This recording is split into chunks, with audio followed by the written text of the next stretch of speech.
is the, let me turn on my little clicker here. Today is the first Porch Talk of 2020. This is the African American Heritage Society's February Porch Talk. These are free monthly history lectures that we put on. Usually we're over at the McLemore House, which is our museum over on 11th Avenue in the Hard Bargain neighborhood. But today we are so grateful to be partnering with the Franklin Library, the Special Collections Department to bring it here.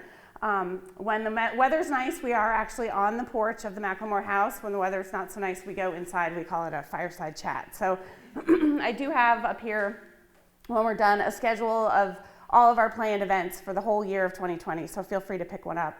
And also you can follow us on Facebook and Twitter, or go to our McLemorehouse.com Facebook page or website, and you can sign up for our free newsletter, and you'll get announcements about upcoming events. So I hope you will put us on your schedule. So today we're going to be sharing the story of the 2020 African American Heritage Society Pioneer Family. And we partner with the Special Collections Department on this project each year to profile a pioneer family. And most of you probably know, but for those of you who don't, the pioneer families are Williamson County families who can trace their roots back to before 1850 here in the county. And that program is administered by Special Collections here in the Franklin Library. And then we select a African American family from among those families each year to highlight and celebrate. And that celebration starts out each year at our big black tie event, which is the first Saturday in February. So that just happened this past weekend. We bring living descendants of those pioneers to our celebration. We bring them up and we honor them. So this year, the library is also partnering with us to put on an exhibit. And so I hope if you have time when we're done that you'll go up to the second floor and check out the exhibit that we've put together, because this particular family is very large and wide and varied. And so I don't have time to tell you about every single person, but so you're going to want to go upstairs and see the full story. If you don't have time today, we'll be here for the whole month of February. And I don't see Thelma here today, but I did want to give a shout out to both Rick Warwick, who's here, and Thelma Battle, and to Frank and Marie Ogilvy, who I am just riding their coattails. The Bostic research, the Bostick family that we're celebrating, that research has been going on long before I arrived in Williamson County, before I got involved in this history. So I am just the latest in a long series of historians who have been telling this story. So I don't want you to think that this is all me. This is a group project. But we decided to make things hard on ourselves this year. Typically when we pick a pioneer family to celebrate, we pick a matriarch or a patriarch, and then we track their descendants. This year we had a kind of an abundance of riches, and we selected 3 different branches. And I'm sorry that it looks like the bottom is hard to read, because we color coded it so that when you go up to the exhibit, the 3 branches of the family are color coded. So we have Clara Bostic, who's red, Henderson and Violet Bostic are in yellow, and then in green, actually it looks yellow, it's green in the exhibit, and then in blue is Washington and Charlotte Bostic. And those are the matriarchs and patriarchs of our pioneer family. And they were all enslaved on the Bostick plantation in the Triune area in eastern Williamson County before the Civil War. So Clara was born in 1790 in South Carolina. She's our oldest pioneer. And what's interesting about her is that her 3 oldest children, who you can see on the left side of the little family chart, were all born in North Carolina. So we think that after she was born in South Carolina, she was brought at some point or sold to North Carolina. We suspect maybe Stokes County, North Carolina, which is where the Bostick family came from. Those 3 children were born there, and then her last 5 children were born in Williamson County. And so you can see there's we think that she was obviously brought here to Williamson County sometime between 1826 and 1830, in between the births of those 2 children. The next group of pioneers are headed by Henderson Bostic. He was born in 1810 in Virginia, and his wife Violet. She was actually born in 1820 in Williamson County. We're pretty sure about that. Her death certificate, which I have a little snippet of it on the left-hand side, actually showed not just was she was born in Williamson County, she was born in the 18th district. So that would be the Triune area. Her first two children, Guston and Boston, actually qualify as pioneers in their own right. They were born before 1850, and then Cornelia and William. And Cornelia is one of the pioneers that we're going to talk about a lot as the story unfolds. And then, I can't see it up there, but that says Washington and Charlotte Bostick. They were born in the early 1800s, Washington in 1805 and Charlotte in 1813. They have the largest family of all the pioneers. The three of their sons who are in yellow here, they all enlisted in the United States Navy during the Civil War, and that particular part of their story is really interesting. We'll talk about that. All of their children, except for the last, Ferdinand, were all born before 1850. So like I said, they're all pioneers in their own right. And it's an unfortunate and difficult fact, but we can't talk about the pioneers without talking about what their life would have been like in slavery. That was a big part of their existence before we kind of pick up the story after the Civil War. So I wanted to just take a minute to sort of set the stage and give you some context for that. So this is a chart that shows the growth in the white and the black populations in Williamson County from 1800. So Williamson County and Franklin were founded as government entities, legal entities in 1799. So the first census was taken in 1800, and then 1860 is the last census before the Civil War. So this bottom chart, this orange one, shows the population of the enslaved African Americans in Williamson County, and then the blue one on top is the white population. And you can see the white population grows very dramatically and then starts to drop off, probably as people start moving south and west, as Alabama and Mississippi and Louisiana are opened up to development and settlement. But the African American population just kind of continues to grow, so that by 1860, there's actually more enslaved African Americans living in Williamson County than white people. There were more than 12,000 slaves in Williamson County when the Civil War broke out. So, like I said, this family all lived in the Triune area of Williamson County in far eastern Williamson County. It was called Hardeman's Crossroads or Perkins Crossroads. It went by several different names in the early part of the 1800s. I used to, my younger daughter and I horseback ride, and we used to keep our horses in Triune off of Patterson Road. So I used to be in Triune every day, sometimes twice a day. If you go to Triune today, I'm sure there's some folks here who are from Triune. I mean, today it's just a sleepy little crossroad, right? It's the four-way, right? And this is what it looks like today with 840 running through just south of the four-way. There's not, a ton there. There's a gas station and a few little shops. There's the four-way. But back in the early part of the 1800s, Triune was a real thriving community where some of the wealthiest and most connected families in Williamson County lived.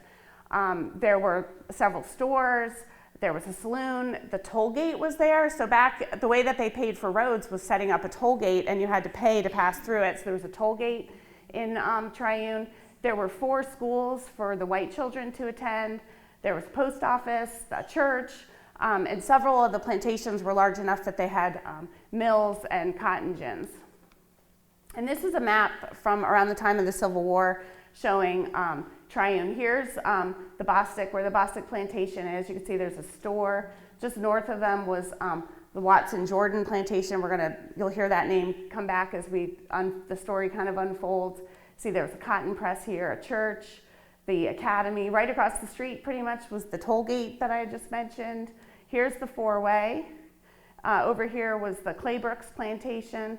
And down here was Samuel Perkins, where it says large plantation. This was a very large, significant plantation in Triune.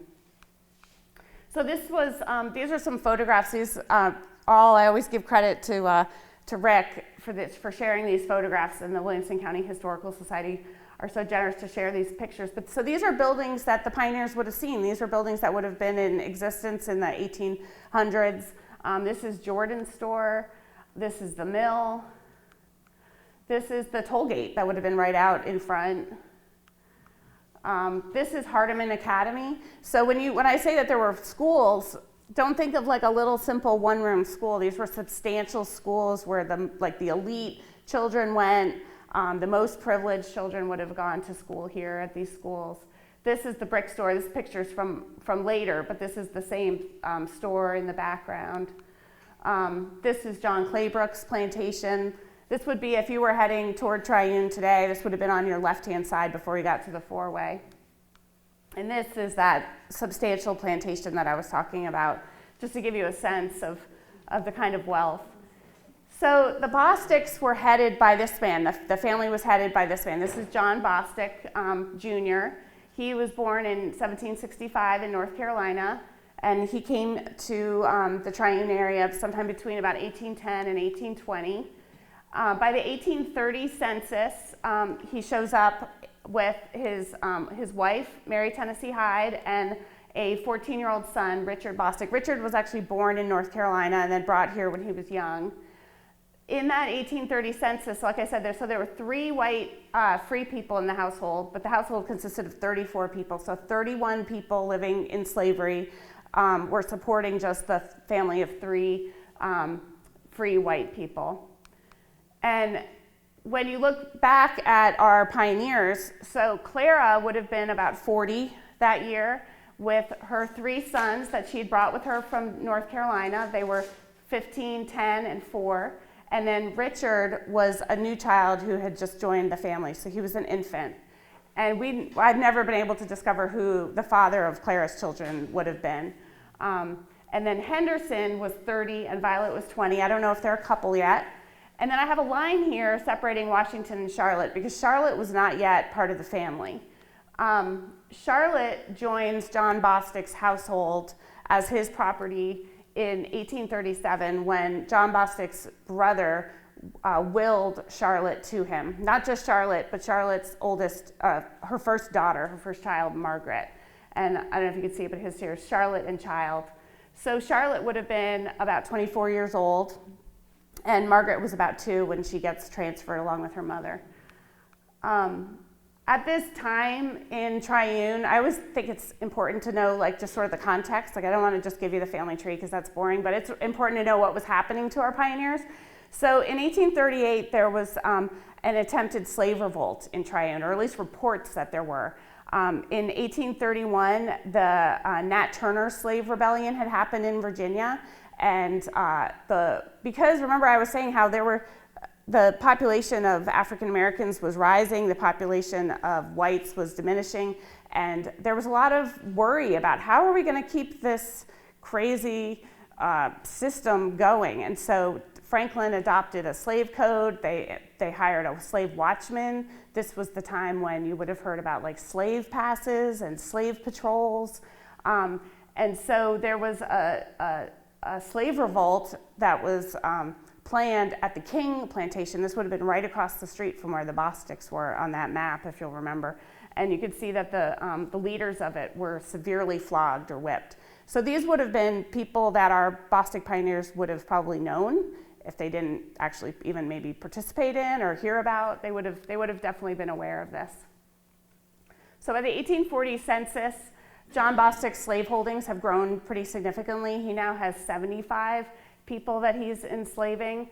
The white family is just 5 people at this point. And in this census, this counted how many people were involved in agriculture. So of the 80 people in the household, 40 of them were involved in agriculture. So his household at this point looks like this. It's John and Mary. They have added 2 young children to the household. A daughter, Mary, she was just 3 years old, and then a son, John, named after the father, who was 8 years old. And there's an adult female living in the house. I don't know if she was one of the parents' sisters or a teacher, but she was a white adult female. The son, Richard, has married by this point, and he's moved out. He's not living with the family. He had married the governor's daughter, Rebecca Cannon. So it just gives you kind of a sense of the status of this family. This was the home that they were building. It's called Everbright. It was not far at all from where we are today. It would have been if you went out Battle Avenue toward intersects with West Main. It would have been out in that vicinity. And for those of you who are Battle of Franklin buffs, you'll read about the widow Bostick's home. It was right on the battlefield. So this was their home. It's very significant and substantial. And in 1840, so the same year, Henderson, remember Henderson's our middle pioneer family, Henderson and Violet. Henderson was loaned from Triune to Everbright by his parents. And can't you, those of you who have kids who are maybe in their early 20s, setting up their household, like you want to do what you can to help them out. So they were trying to help their son Richard kind of get his household set up. So they loaned Henderson, who was probably someone that they trusted, to their son. And it says that he stayed there for a few months that summer. They also loaned him a spinning machine to make thread. And Mrs. Bostick, Mary Bostick, reported that she clothed all of his slaves. So she's like providing the clothing. And that her slaves worked for Richard making bricks to build his dwelling. So she sent them for 6 weeks at a time for 2 seasons, 6 or 8 men at a time. So I thought that was interesting. It made me wonder if like brick making was sort of a seasonal thing, like they would go make a whole batch of bricks and then they would use them to build. So she was sending her slaves with brick making skills to her son to help him get Everbright finished. So the next year we find Clara. Clara was a cook. This is the oldest Bostick pioneer, the one who was born in South Carolina. She is also being sent to Everbright. So she worked as a cook. She was sent with her youngest daughter, Lizzie. Lizzie was just 3 years old, and she was also here at Everbright. So the 1850s arrived. The decade of the 1850s was a time of incredible change for the white and the black Bosticks. Everybody goes through a lot of change, beginning with John Bostick passes away, the patriarch of the family. And whenever a slave owner died, it was a time of incredible anxiety for those that they were holding in bondage, because you didn't know what was going to happen. Was your family going to be divided? Were you going to be sold? Were you going to be transferred? And in his will, by this point, it says that he was holding nearly 100 slaves of different sexes and ages. So these would be our pioneers that they're describing. In his will, he divides up his slaves between his wife Mary and his 4 children.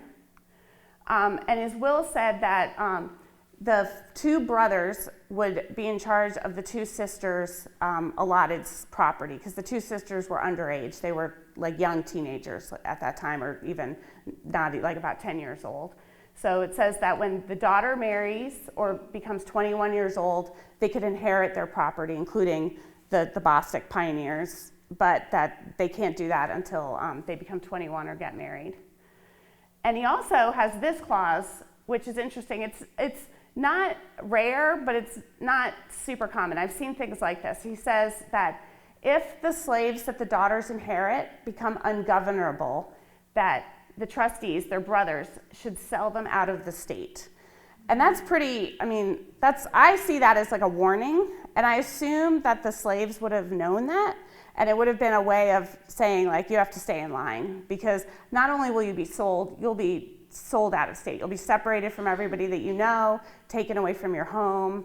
And so I thought that was kind of telling. So that summer, so he dies in February. By that summer, a new federal census is taken. And his widow, Mary, who she's holding the slaves in trust for her younger children, she has 62 slaves credited to her. And her son, Richard, who's the one who's an adult, has 37 people. And that would have been over here at Everbright, where he was living by then. So of those people, we know that Clara, by now, she's 60 years old. Her 3 sons who came with her from North Carolina are in their 30s and 20s. That little boy, Richard, the little baby who was born when she first came here, he's now 20. And then she has these children. Little 3-year-old Lizzie is now 12. That same year, her son Henry, so he was the youngest of the ones who came from North Carolina, he gets married, and he marries this woman. This is Mary Tennessee Scales. This is the first picture that we have of a pioneer. And then Henderson and Violet are now 40 and 30. They have 2 sons, Guston and Boston. They're 17 and 5. And based on that gap in between the ages, that makes me wonder if we've lost some just to the history books, or through death or a sale, or if they were separated at some point. So I feel like there's probably some people missing from this family tree. Washington and Charlotte, the largest pioneer family that we have, they are 45 and 37. And their children range in age from Margaret, who's 15, remember she's the one who was sold with her mom into the family, down to Starling, who's 2. just 3 years later, Richard dies. The son who had married the governor's daughter, who's right out here at Everbright, so he dies. And his widow liquidates part of the estate. Rick and I were talking about this yesterday. We think that he was probably not great with money, and he seems to have left his widow and their children in a little bit of some financial distress, and so she's pretty quickly trying to raise some cash. And so what she does is she is selling people. She's selling the enslaved people that they own. And the way that she would have done it is she would have had to do an inventory, and she would have had to advertise. And I found in the probate records this bill from D. Cameron. That would have been Donald Cameron. He was the editor of the Western Weekly Review. That was the main newspaper here in Nashville for bills of sale for slaves. And this is what I think that bill might have been for. This is the only surviving handbill that we know of showing like an advertisement that people were going to be sold in Franklin. So that was 1853. This handbill is from 1855. She advertised for the sale of people on the square in Franklin, and that's exactly what this handbill said. It said, "I will sell at public sale on the public square in Franklin the following slaves," and then it listed their name. So this could be very much like what Rebecca Cannon, Richard's widow, was paying her $3 for.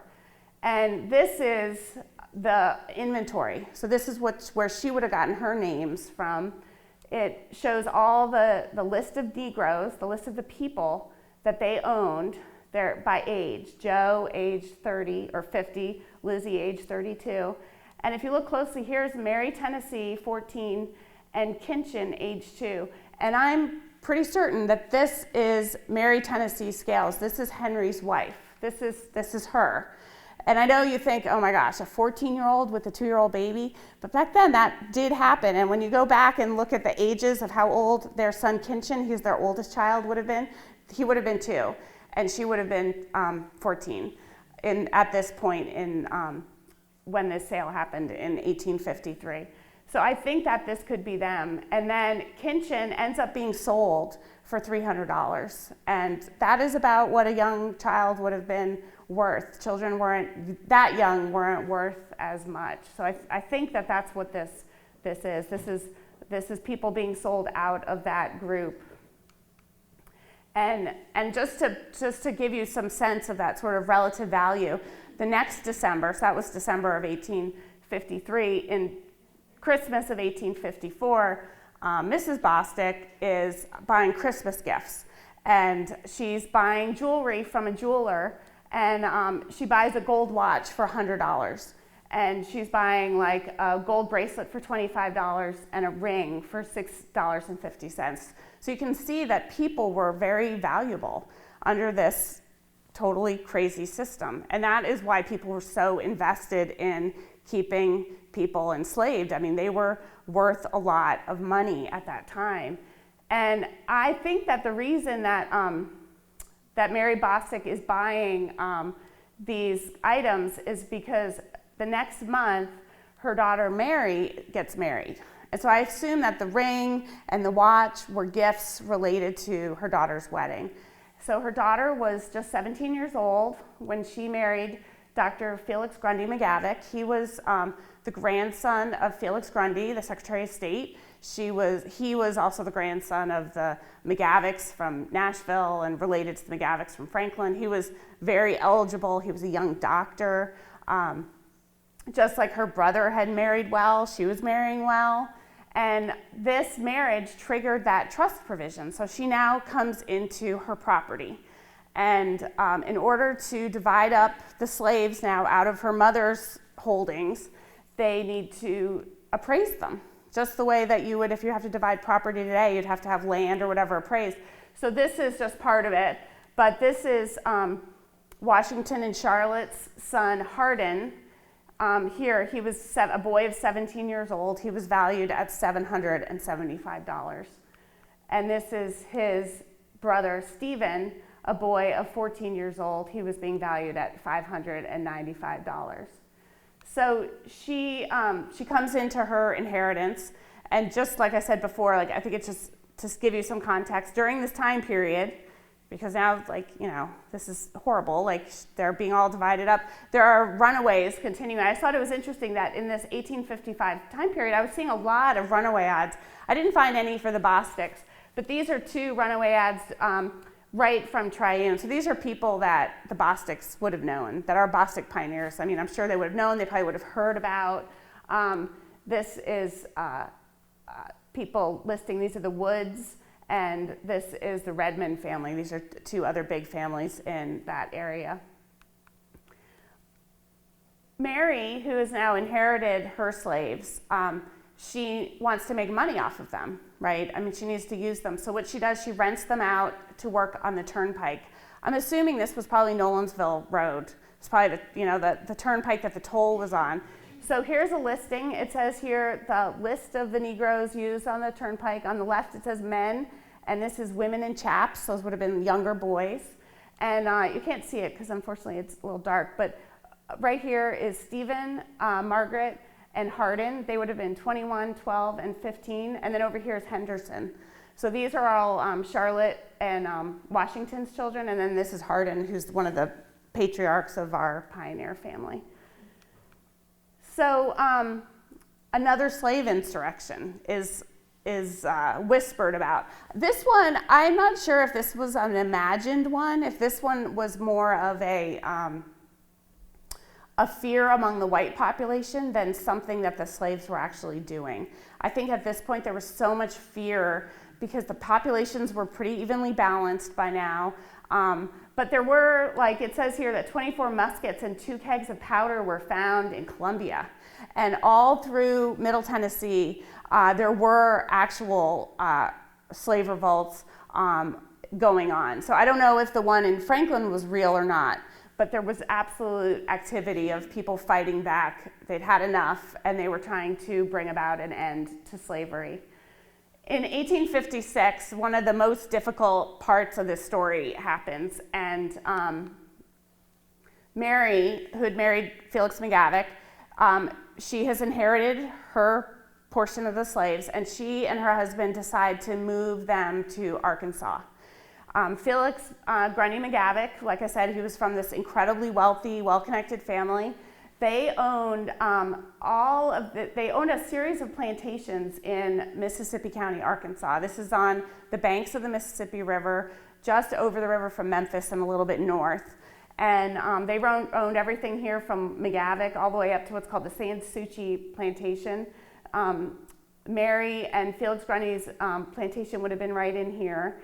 And they decided to take them there and open up 1,800-acre plantation. But at that point, it wasn't a plantation. It was like raw land. I mean, nobody was really living there or doing anything. And from my research, I know for a fact that they took Margaret, Hardin, and Mary, and Stephen and Dudley. I don't know about Henry. I wonder why, like, Henry wouldn't have gone. So I think maybe he did, and I just haven't found a trail for him. But they took all of their older children for sure. And I have a 15-year-old daughter and a 13-year-old daughter. And I can't imagine what this would have been like. Like, I think about, like, my daughter's a sophomore in high school. She's getting ready to go to college. And my husband and I talk all the time about, like, have we done enough? Is she ready? And Washington and Charlotte, they surely knew that this was happening. They couldn't have kept this a secret, moving a large number of people to Mississippi County, to Arkansas, to another state. There had to be planning involved. The slaves knew. So Washington and Charlotte, how do they prepare their children? How do you prepare your 12-year-old son to leave you and never see you again? And look how far they were going. This is where Mississippi County, Arkansas was. This is Williamson County. And there's no texting. There's no phone calls. There's no FaceTiming. There's no letters even, because they couldn't write or read. And even if they could, they wouldn't be allowed to send a letter. There'd be no Christmas visits to go see them. So I can't even imagine what that would have been like and what that scene would have been like of saying goodbye and how it happened. But that just breaks my heart when I think about that. So by the 1860 census, Felix Grundy McGavick is counted in Mississippi County, Arkansas, with 21 slaves. I suspect this is something like what it is. Little Eugene is Margaret's son, who appears here. She has a baby in Arkansas. So when I first started doing this research, and I would think about, people working on like a cotton plantation, I guess my assumption was, which is now I know wrong, was that it was like men. It was like 20-year-old men, but it wasn't. I mean, it was some older men and a lot of women. Look at 4 30-year-old women, 2 20-year-old girls and a 16-year-old girl and all these young boys. And it was 1,800-acre plantation. I mean, that is back-breaking work to think about doing that. And I was lucky in that I found in 1866, so this is after the Civil War, and I'm going to give a little bit of my story away, but by the first year after the Civil War, the Bostics have left Felix Grundy McGavock. He no longer has our pioneers working for him in Arkansas, and he needs new laborers. So he enters into a labor contract with some other former slaves to work his plantation. And this is a copy of the labor contract with Felix Grundy McGavock. And I think it's probably a good hint about what their lives would have been like, because this is what it says. It says, "The undersigned bind ourselves to Felix Grundy McGavock faithfully during the year, laboring from sunrise till sunset of each day, 1 hour allowed for dinner, except on Saturdays when we stop work at 12 o'clock noon. McGavock will furnish board, trousers, clothing, medical attendance," because remember, he was a doctor, so that was easy for him, "and a patch of land where they could grow their own food. All the necessary tools and the implements to cultivate the farm and to be protected." So, I mean, basically, that kind of sounds like slavery to me, right? I mean, they're moving in, they probably moved into the Bostick's cabins, and it doesn't sound like he's paying them.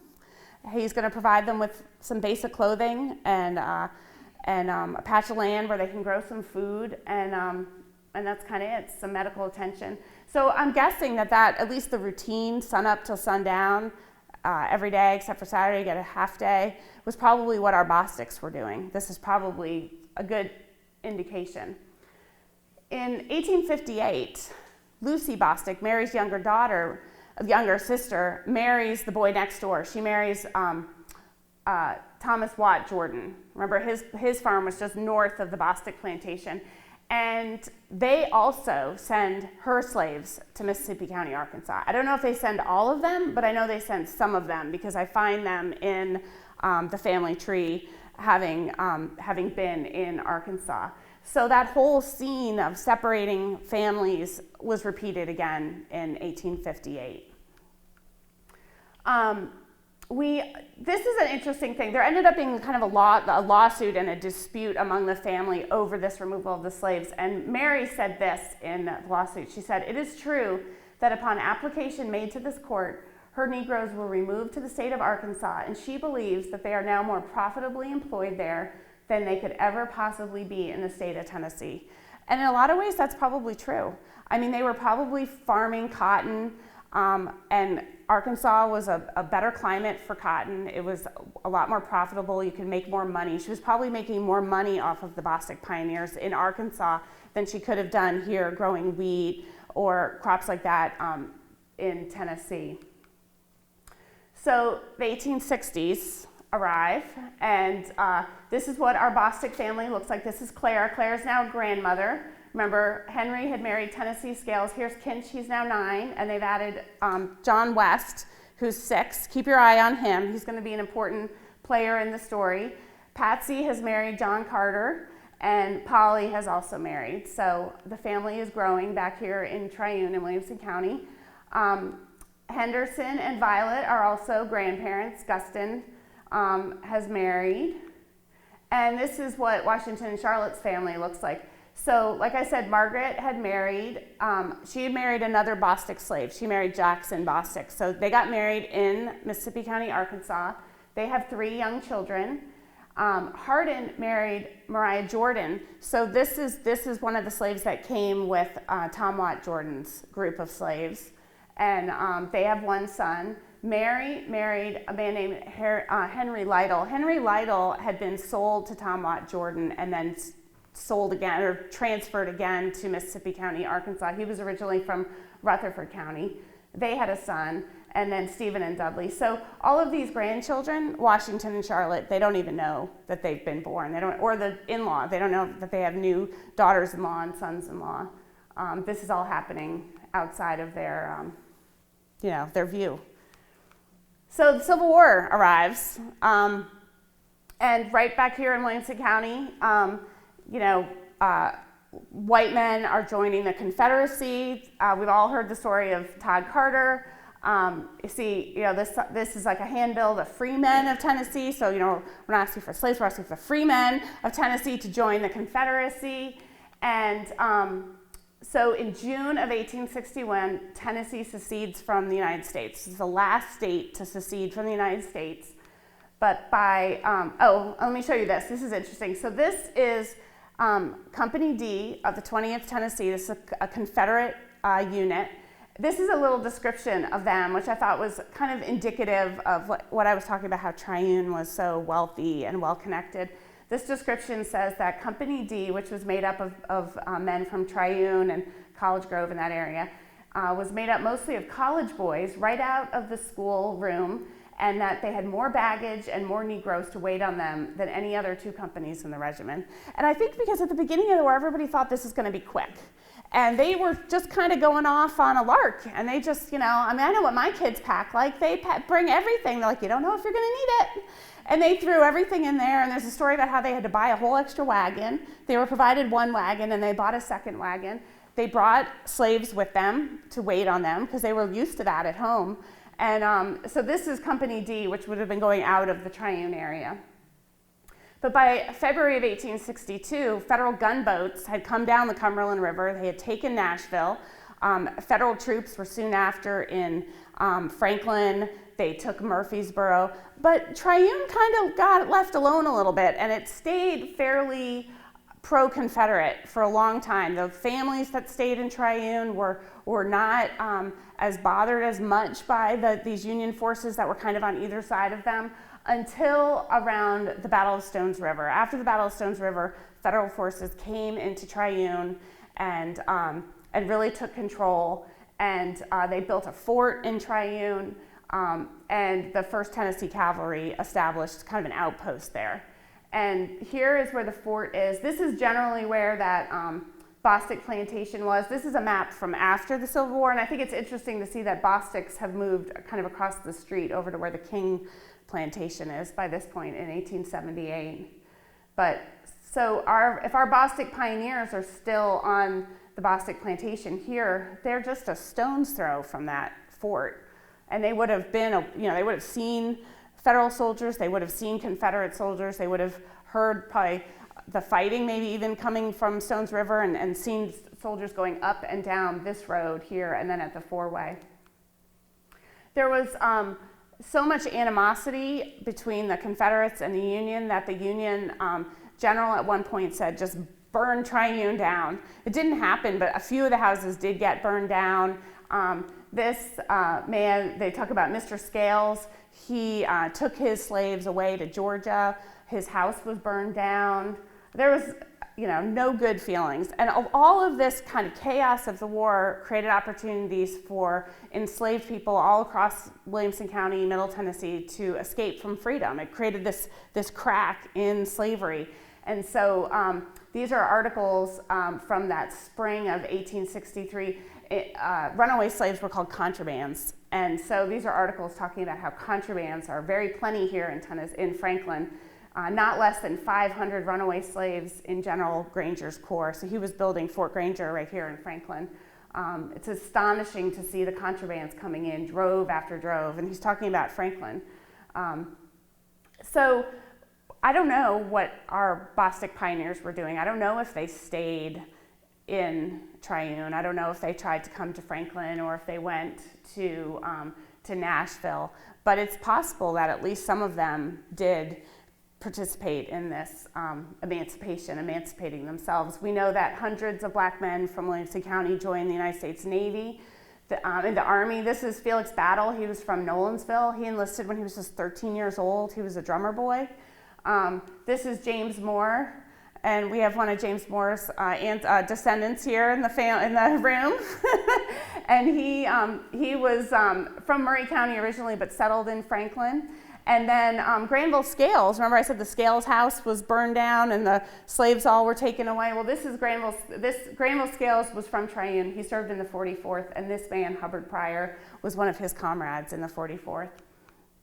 There was also black men from this area who joined the United States Navy on the Cumberland River in Nashville. These are pictures, drawings of the gunboats. So imagine, like, when you go to Nashville, and you see, like, if you go to a Titans game or you go to Riverfront Park, you imagine what it looked like seeing, like, gunboats in the river.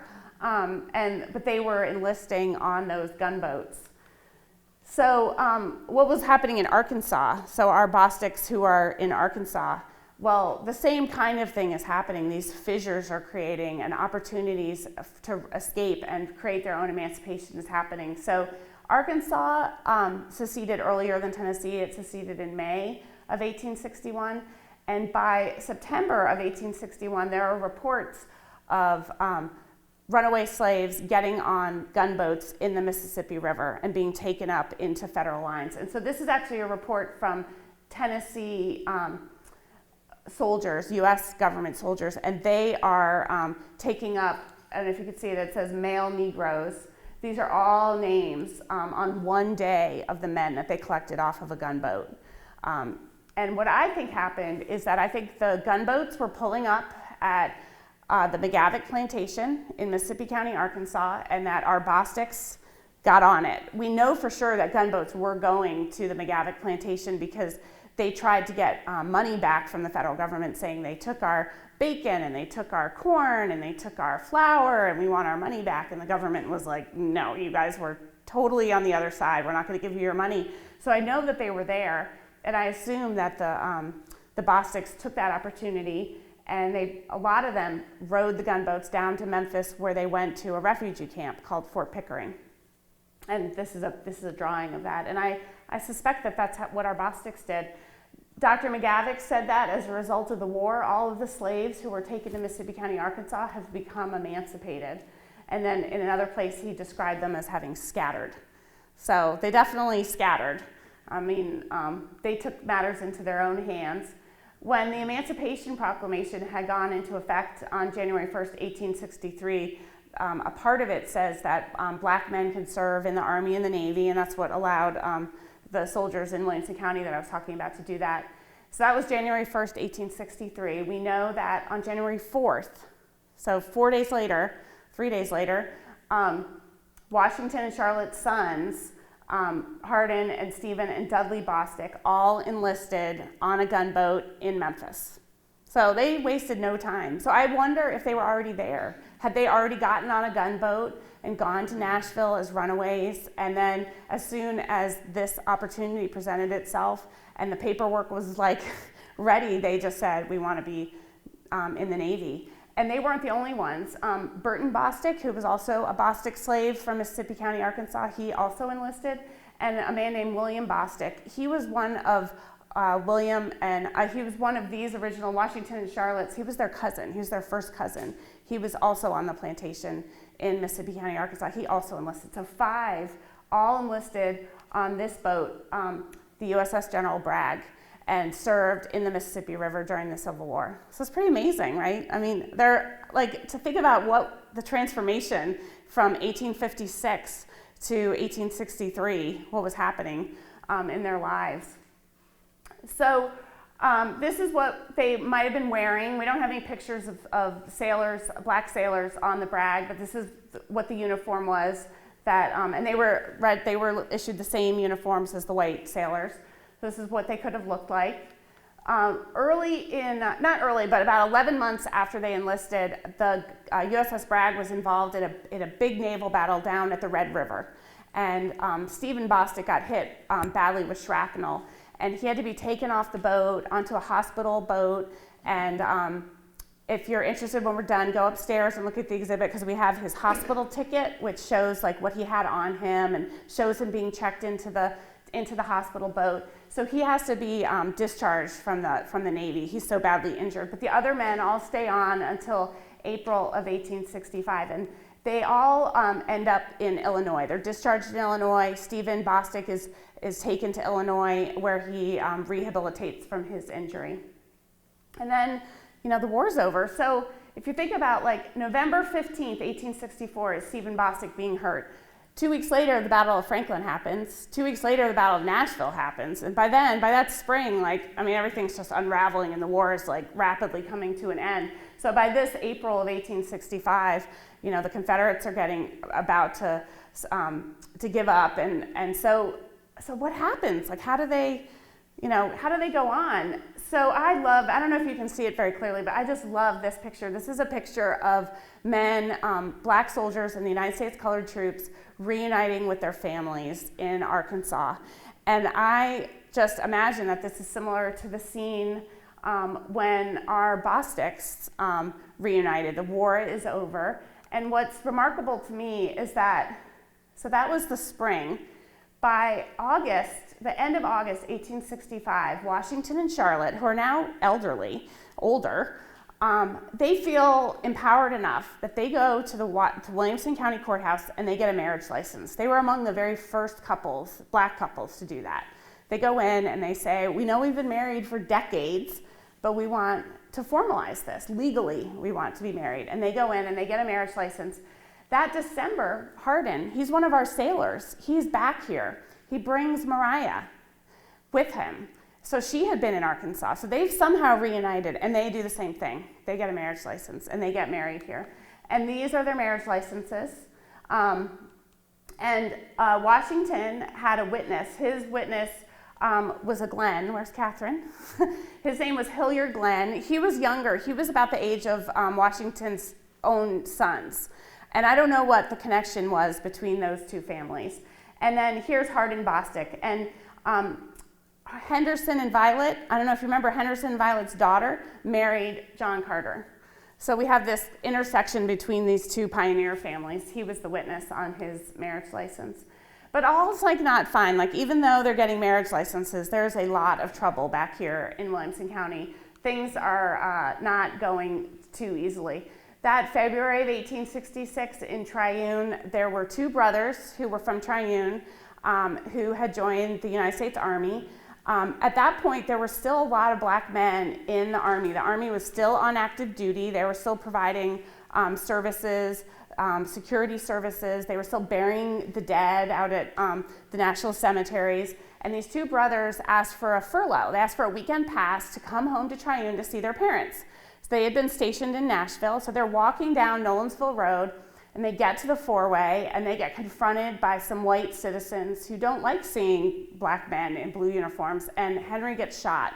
And he actually gets taken to the Bostick's plantation because John Bostick Jr., or the third, is a doctor, and he gets taken there for medical care, but he does not survive, and he's buried in the Nashville National Cemetery. This is a report. The Freedmen's Bureau had set up an office here. These were like a branch of the military that was here to sort of keep the peace and help everybody make this transition from an enslaved system of labor to a paying system of labor. And this was his report. He said that the inhabitants, meaning the white inhabitants, are very hostile to both the Negro and the situation, more so than 6 months before. And then in 1867, African-American men had received the right to vote. White Confederates, former Confederates, had lost the right to vote, just the way today that if you've been convicted of a felony, you can't vote. That kind of system was in place, and there was a violent clash called the Franklin Riot that happened on the square between two opposing political groups. And you could see that Miles Bostick, he was a Bostick slave, and right here, Burton Bostick, he was one of the Bostick slaves who served in the Navy. They were both back here and participated in that clash. They were both injured. The Ku Klux Klan has really gone on the rise at this point in Middle Tennessee, so much so that the Tennessee Senate starts an investigation. They're taking testimony. And we know that the Klan organizes its own chapter in Franklin in 1868. So how is that impacting our Bostick descendants? So Clara at this point is older. This is what her family looks like. We're so lucky, this branch of the family, we have a lot of photographs. She's 80 years old by the 1870 census. And think about what her life was like. She started in South Carolina, she goes to North Carolina, and now she's in Williamson County, and now she's free. I mean, she just probably couldn't have imagined this in her lifetime. She was living with her son, Henry. He's the one I told you to keep your eye on, and his wife, Tennessee, and their 6 children. So Kinch is back with them. Remember, he'd been sold away when he was just a little boy. He's back with them. He's now 19. Here's Jay Wesley, 16, and all their children. Henry, unfortunately, he dies in 1873. He outlives his mother. And so Clara goes to live with her other daughter, Patsy, and her husband, John Carter, in Nashville. And I don't know what happens to Clara. I suspect she dies. I mean, she's about 90 at that point. I can't find a death certificate. I can't find a burial. I can't find her living with anybody. But we think that Clara dies around that time period. Tennessee dies in 1910. This would have been Clara's daughter-in-law. She has this beautiful headstone at the historic Toussaint Louverture Cemetery in Franklin. And the reason she has this beautiful headstone is because her son, J. Wesley Bostick, was incredibly financially successful, and he paid for her to have this headstone. Remember I said he was living in Franklin with his mom when he was younger. He was a farm laborer. Then he worked at the flour mill. There used to be a flour mill in downtown Franklin, kind of like right where the bridge going across Franklin is today, across the Harpeth. It used to be in a different place. There was a big mill there. I don't know how he did it, but he was getting an education during this point. He marries a woman in Texas, and they appear back in Nashville by 1900, where he owns a saloon. He's a Mason, and he's not just a Mason, he's like an officer of the Masons. They're trying to build a black Masonic hall in Nashville. And by 1908, he and a group of other men form a black-owned bank called the 1 cent Savings Bank, which is a little bit of a misnomer because you actually had to have 10 cents to open an account. But they called it the 1 cent Savings Bank. This is the first black-owned bank in Nashville or in Middle Tennessee. And this is J. West Bostick here. These are the other men. And the other men were all like absolute leaders in the community and in Nashville business and religious and civic organizations. They pioneered banking by mail, which is like sort of the precursor to today's online banking. And when you think about it, it makes so much sense. If you were living, maybe in North Alabama or even out here in Williamson County, there was no 1 cent savings bank branch to go make your deposit. So they came up with banking by mail. You could mail in your deposit, and they grew the bank dramatically that way. They had deposit holders from all over the place. And by 1911, he had bankrolled some of his money, no pun intended, into a steam laundry that he owned.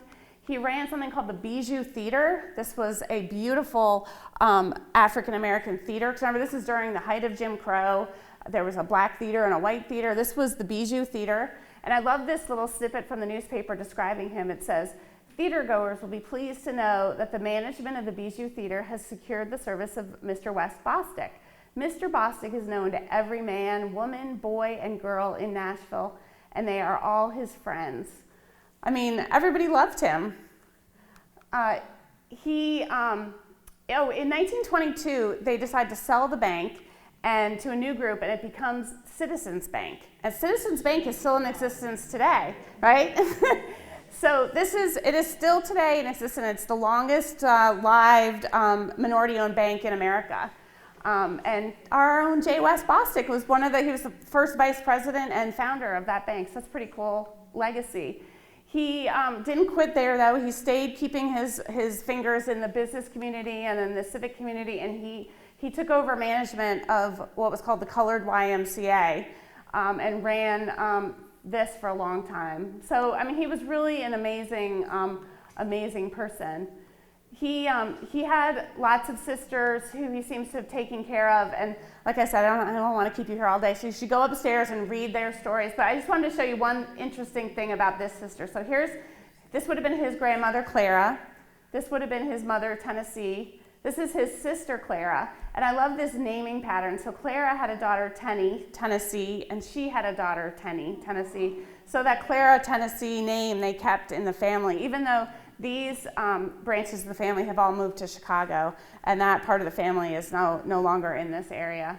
But the pictures are beautiful, and I love that they've kept their Tennessee roots through the name. Okay, so Henderson and Violet, let's talk about them. So the main branch that we're going to focus on is Cornelia, their daughter Cornelia. She married another Bostick slave, or former slave, named Doc Bostick. And about 2 years before they got married, Doc donated some land that he owned to create a church. That church is still in existence. It's the Green Grove Primitive Baptist Church in Triune, and it's in the back of it is what started out, I think, as like a family Bostick cemetery has become the church cemetery. And in the church, their daughter, they had several children, but their daughter Mamie was the school teacher in their church. So this is Mamie Bostick Starnes, and she was the teacher and school principal in the school that her parents built and donated the land for. She had a brother, Reverend Robert Boston Bostick. He was married twice. His first wife, Sadie, he married in Chicago. He was living in Chicago. And this is one of his and Sadie's descendants. This is Waddell Wright. He was here at for the black tie this week. He's a very successful real estate developer in Nashville now, which I think is interesting that even though his parents met or his great-grandparents met and married in Nashville, he's now living here in Chicago. He's living here in Nashville. So Charlotte and Washington, so remember, they're the ones who had been separated from their children for so long. They decide they're not going to stay in Williamson County. And I think it's interesting. I wonder if some of that is due to the family already having been separated and gotten used to living someplace else. A big chunk of their family had already gone elsewhere. Or maybe it was the experience that their 3 sons had in Illinois when they were discharged from the Navy. But they decide to form a huge caravan and move to southern Illinois, to Jackson County, Illinois, to a town called Murphysboro. This is not a picture of their caravan. I wish we had it. But multiple family members in Illinois recount that it was a big wagon train, and everybody took all their belongings. And this craziness was something I created to help me figure out the family. And all I want you to get from this is the interconnectedness of who they took with them. And this is only a piece of who they took with them. But so here's Washington and Charlotte, and in green are the 3 brothers up here who served. They met a man on ship called Isaac Morgan, and he married into the family. Here's their cousin, William Bostick. So William's parents were Minerva Bostick and Robert Jordan. Remember the Jordan family right next door? So Minerva, I think, was either Washington or Charlotte's sibling. I don't know how they're connected. Stephen Bostick was married to Cheney Woods, and here's Cheney's parents. She's in this family. So her parents came and her grandmother came. So all these connections came with them to Illinois. They brought siblings and in-laws and cousins and grandparents. And like I said, this is just a piece of the story. But here's Williamson County. Here is Murphysboro, Illinois. It's about a 3.5-hour drive today. It took them about 2.5 to 3 weeks when they did it, because they would have gone by foot. They slept on the side of the road at night because there was no Holiday Inn Express for them to stay at. This is Murphysboro, Illinois. If you've ever been to Carbondale, this is Carbondale. So it's just northwest. But the Bostick settlement was right here. It was about 5.5 miles south of Murphysboro. By the 1870 census, there were 120 black people living in the Bostick settlement. Almost all of them were from Williamson County. Just pretty amazing to think. They just picked up a giant chunk of Triune and moved them to Murphysboro, Illinois. Stephen and Dudley were incredibly proud of their military service. And by then, there was something called the Grand Army of the Republic. These were veterans organizations, and there was a white Grand Army of the Republic in Murphysboro. In fact, General John Logan, he was a white officer in the United States Army.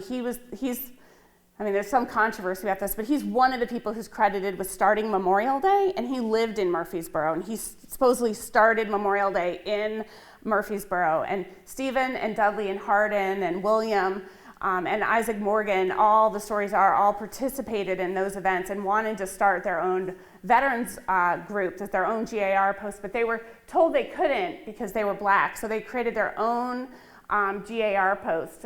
But the joke was on them, because years later, when the population of the white GAR started to dwindle and there were more black veterans, they let the white guys join their post. So they formed an integrated GAR post years later. They didn't hold a grudge.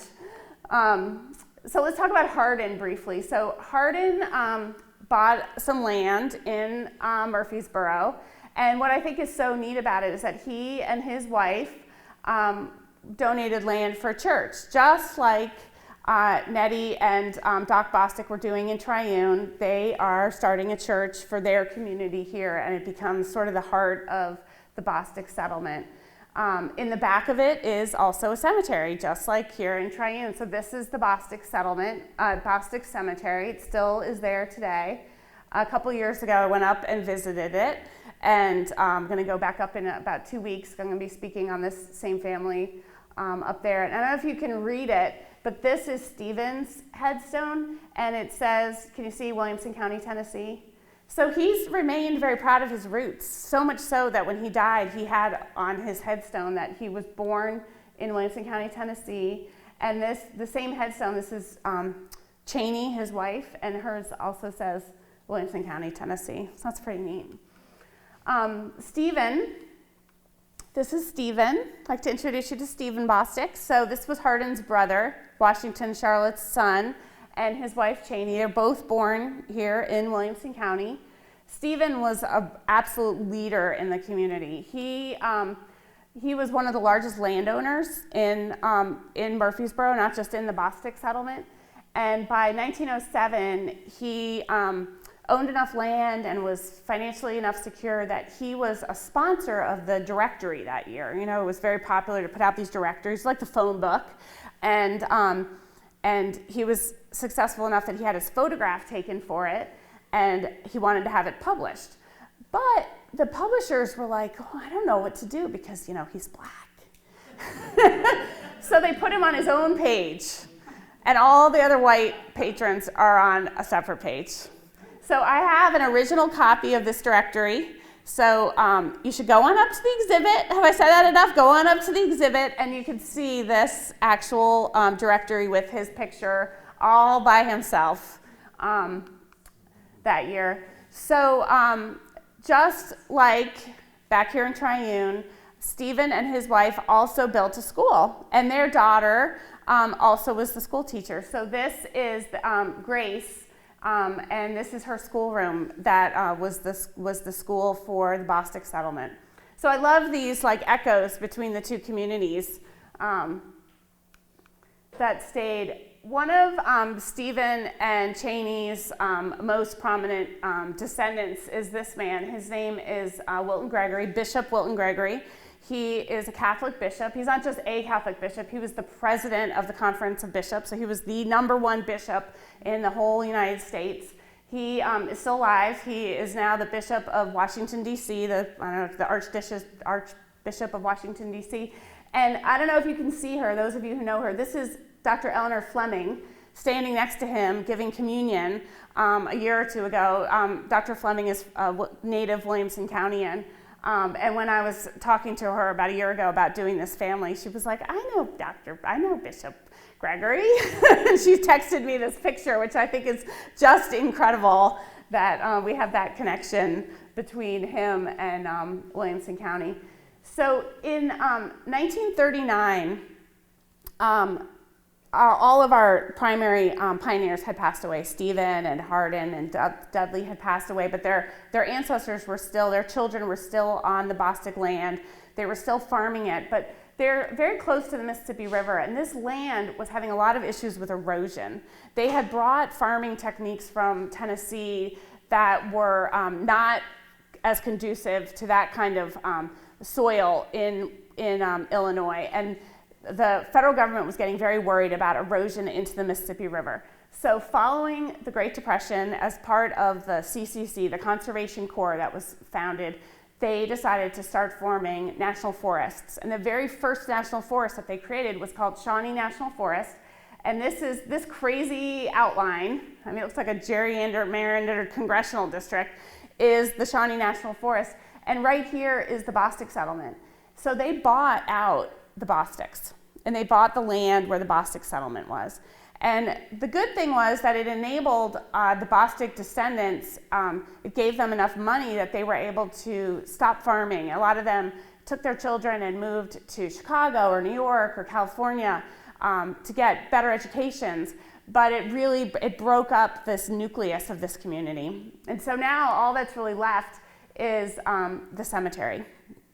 The school and everything is gone.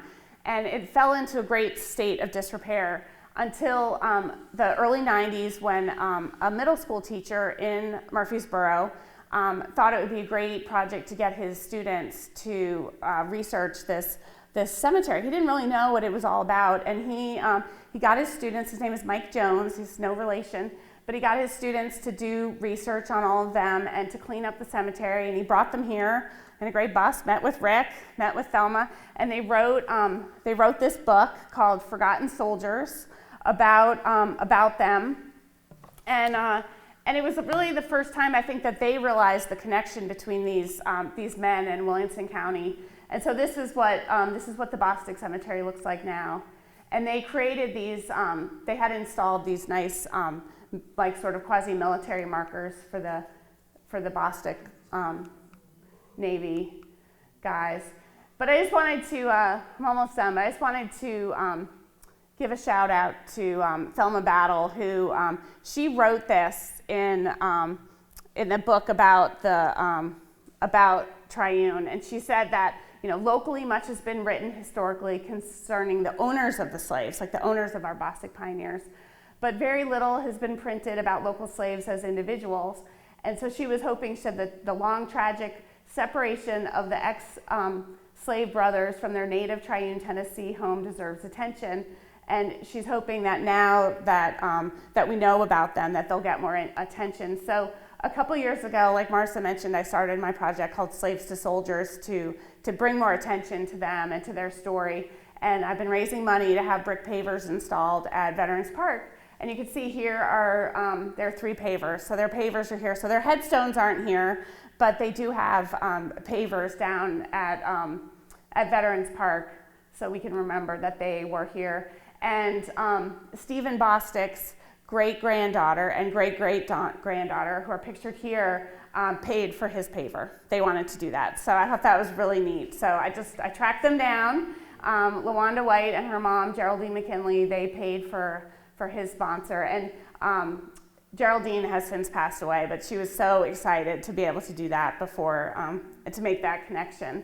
Because she remembered Stephen, her great-grandfather. She had met him. So he was enslaved here in Williamson County and served in the Navy, and she had a chance to meet him. So thank you so much. You guys have been a great audience. I appreciate your coming out and listening to that long story. I hope you will stay and go see the exhibit. And I think I have a few minutes for questions if anybody has a question. Tennessee is buried at Tucson Laboratory, is that correct? What was that? Tennessee. Yes. And yes. She's in the Merrill plot. Is there a relationship with her and the Merrills? I don't know. That's a good question. So this is Deborah Murdoch. Her question was about Tennessee Scales Bostick, the woman with the photograph, who's the matriarch of part of that family, about her burial being buried in the Merrill part. I don't know, but that is a good question. That's my husband's family plot. Right. And he told me they were cousins, and I was just wondering if that's true. Maybe. I mean, through some branch, yeah, that could definitely be true. Yeah? Tina, back in '93 when I moved here, I needed furniture for my house. Went to Triune, there was an auction, and it was the Scales property. So a lot of the things in my house were originally in the Scales. Really? Scarlett Scales family. Wow. Who has the antique store on West Yeah. Yeah. I don't know how many of the plantations are still there, those houses are there, but that one house Rick would be the one back in '93 was still there. Yeah. I mean, there were a few that were there and then I know are already gone. But did you find any of the Bostics that after slavery or when they went in the military, that they used different surnames and they came out? You know, I haven't, but maybe I haven't found that because they changed their name and I can't find them. You know, I mean, that could be. I have definitely found that in other lines and other people I have traced. I just didn't find that in this particular. None of the pension files showed that they had. No. The name they took was when they went into this. All 5 of these guys use Bostick in their pensions. Mm-hmm. Just wanted to recognize there's some members of the Bostick family here, descendants, if they'd like to stand or have anything to say. Thank you for coming. I do have a schedule. We have a schedule of upcoming porch talks. Let me go around. I don't want to hit the cords. So our next porch talk will be March 6th, and that will be over at the Macklemore House. We have Dr. Blake Wintery coming from the Heritage Foundation. He's going to be talking about their work on the Rosenwald schools. And then in April, we'll be doing another off-site porch talk over at West Haven, and we'll be talking about what used to be at West Haven before West Haven and some of the stories about that. So, but we have a great lineup coming up in May. We're going to be doing the Tuskegee Airmen. Deborah Murdoch and I will be doing that one, and so we've got some great topics. But I have some scheduled here, and they'll also be on our website. So. That one will be that one will probably be right near the Macklemore House at the American Legion post. It's like 2 doors down. What are you saying you need to go up there? Is there a display here? Yes. So maybe you didn't hear Marcia say at the beginning, on the 2nd floor in the Special Collections Department, there's a big display with lots more photographs and information about the family. Just if I told you every single person's story, we would be here till dinner time. We'd have to cater. So yes, go up to the 2nd floor, to the back, to the Special Collections Department, and you can see up close some of the images that I showed, some of the documents, more information, and lots more photographs. Great job. Thank you. Did you have? I just want to know, what was the 1 cent bank located? So it was actually in the same building where the colored YMCA was later. And I'd have to look. I think I have it upstairs, but it was right in downtown Nashville. Do you know what the location was? But it was like right, like 4th and something. Okay. It's not there anymore, unfortunately. I feel like we need to put a marker up. I think there is a marker, but I'm not sure if it's exactly at that location. And his name's not on it. I feel like I need to go and add a caret with his name. But yeah, there is a marker. If you ever go to the African American Museum in Washington, D.C., in the exhibits there, it talks about the 1 cent bank and gives a history of that in that. Yeah. And now we know the connection. Isn't that so cool? Yeah. Yeah. So, well, thank you all again. And bundle up. Yes.